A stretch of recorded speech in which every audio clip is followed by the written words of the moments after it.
Você provavelmente já deve ter assistido algum filme da sequência Era do Gelo, produzida pela Sky Studios, onde o primeiro foi lançado em 2002 e foi seguido por produções em 2006, 2009, 2012 e 2016. Sabia que dá para aprender bastante coisa sobre história através de filmes como esse? Aposto que está perdido, com medo, confuso. Permita-me explicar. As aventuras do Mamute Manny, Preguiça Cid e Tigre Diego podem nos mostrar diversos aspectos do período que conhecemos hoje como pré-história. Além das personagens divertidas e da história envolvente, esses filmes nos apresentam o cenário da pré-história, um recorte do que chamamos de tempo histórico, usado em conjunto com o tempo geológico para falar sobre a idade da Terra e dos seres humanos. O tempo geológico é usado quando falamos de milhões de anos e as transformações que o planeta sofreu no decorrer desse tempo. Embora o filme nos ensine diversas coisas sobre a pré-história, não podemos esquecer que ele tem um objetivo de entretenimento, ou seja, nem sempre vai ser fiel aos fatos. Nesse sentido, é importante que a gente se atente ao filme 3 da sequência, cuja história se desenvolve a partir do conflito entre as personagens e um mundo secreto habitado por dinossauros. Como vamos mostrar nesse vídeo, por mais comum que seja essa imagem, os chamados animais da megafauna, os nossos protagonistas, não conviveram com os dinossauros, mas sim com os ancestrais dos humanos.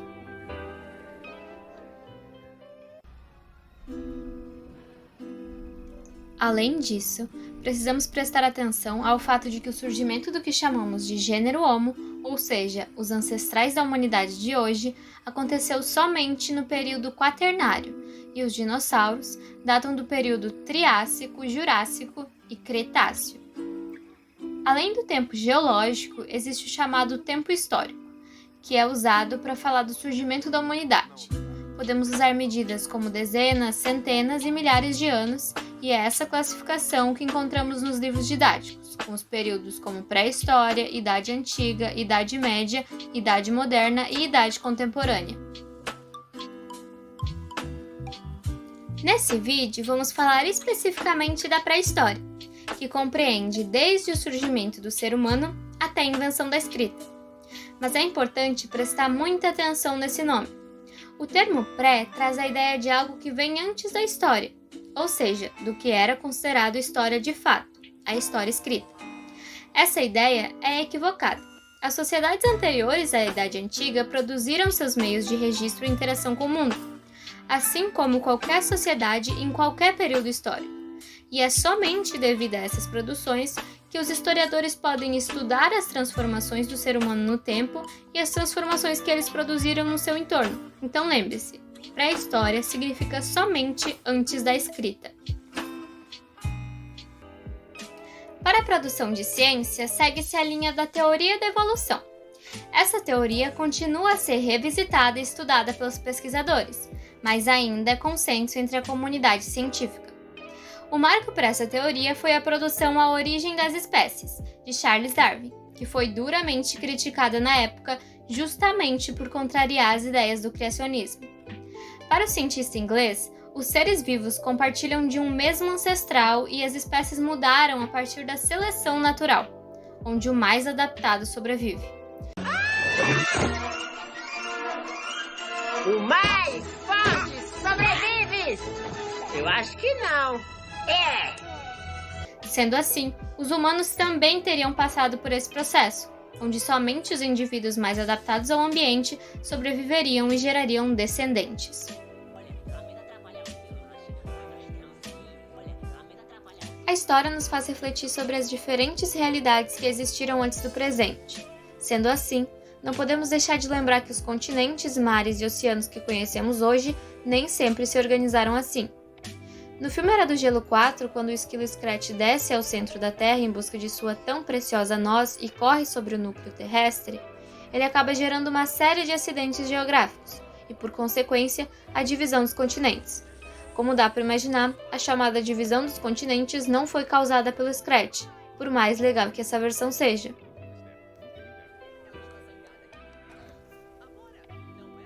Há cerca de 200 milhões de anos atrás existia um único continente, chamado Pangeia, que devido a abalos sísmicos e terremotos se fragmentou em Laurásia, formado por América do Norte pela Eurásia, e Gondwana, formado por América do Sul, África, Índia, Austrália e Antártida. Há cerca de 84 milhões de anos, devido a mais eventos geológicos, essas porções de terra se dividiram nos continentes que formam o mundo como conhecemos hoje. Todas essas mudanças ocorreram durante as grandes eras e continuam a ocorrer hoje devido ao movimento das placas tectônicas. Mas relaxa, ao contrário do que o filme mostra, esse é um processo que leva milhões de anos para acontecer. Engraçado, muito engraçado. Os historiadores e historiadoras produzem ciência através de vestígios deixados pelos homens e mulheres do passado. Uma forma desses vestígios são os chamados fósseis. Provavelmente, a primeira coisa que vem em sua cabeça quando falamos de fósseis seja a imagem de um esqueleto de dinossauro. Embora realmente hajam fósseis de dinossauro, os mais diversos objetos podem passar pelo processo de fossilização, como as conchas, ferramentas e ossos humanos. Segundo pesquisadores, os fósseis humanos mais antigos que encontramos até hoje estão presentes no continente africano. De lá, esses indivíduos teriam migrado para os outros continentes. Tendo conhecimento dos fósseis do gênero Homo, vocês podem se perguntar: qual é a nossa história? O ser humano faz parte de uma família biológica chamada Hominídeo. É dentro dessa família que encontramos o gênero Australopithecus e o gênero Homo, por exemplo. As espécies mais antigas de Australopithecus viveram no continente africano há mais de 4 milhões de anos atrás. Eram bípedes semi-eretos, tinham aproximadamente 1,20 m e dentes molares resistentes. Sua alimentação era com base nos vegetais e alguns também se alimentavam de pequenos mamíferos.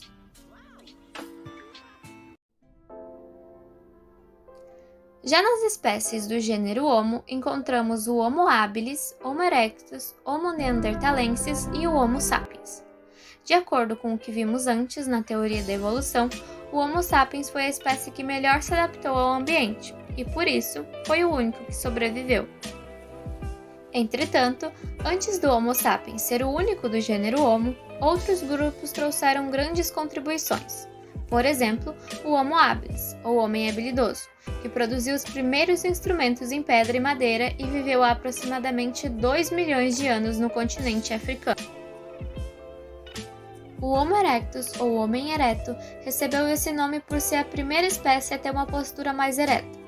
Viveu de 2 milhões de anos até cerca de 300 mil anos atrás, aprimorando instrumentos de pedra para a caça e sendo o primeiro a utilizar o fogo. O Homo neanderthalensis, ou homem neandertal, recebe esse nome pois seus primeiros fósseis foram encontrados no Vale de Neander, na Alemanha. Viveram de 135 mil até 34 mil anos atrás em partes da Europa, Oriente Próximo e Ásia. Segundo pesquisadores, esses indivíduos já possuíam linguagem falada, cuidavam de seus entes idosos doentes e enterravam os mortos em sepulturas. E por último, o Homo sapiens, ou homem que sabe, encontrado há cerca de 200 mil anos atrás na África, recebeu esse nome pelo desenvolvimento de sua capacidade de reflexão e a construção de um mundo que se manifesta pela cultura. Isso não significa que eles iam ao teatro ou a exposições de arte. Manifestar-se pela cultura quer dizer que eles construíam meios de se comunicar e dar significado a certos elementos através de uma produção cultural, a qual veremos a seguir. Sabendo agora da existência dessas diferentes espécies, temos conhecimento a partir de vestígios que esses indivíduos desenvolveram hábitos e diferentes habilidades.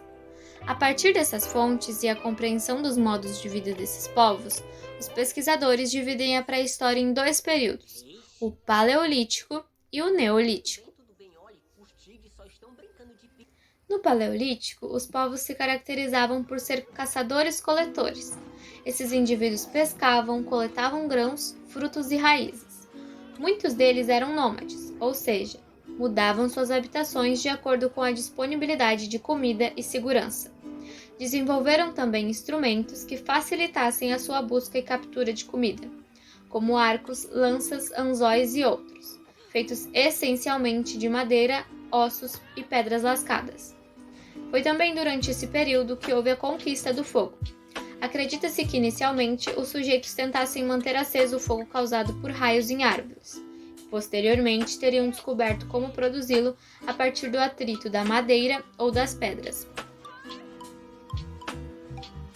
A partir daí, o fogo foi usado para combater o frio, afastar predadores, iluminar locais escuros e cozinhar alimentos.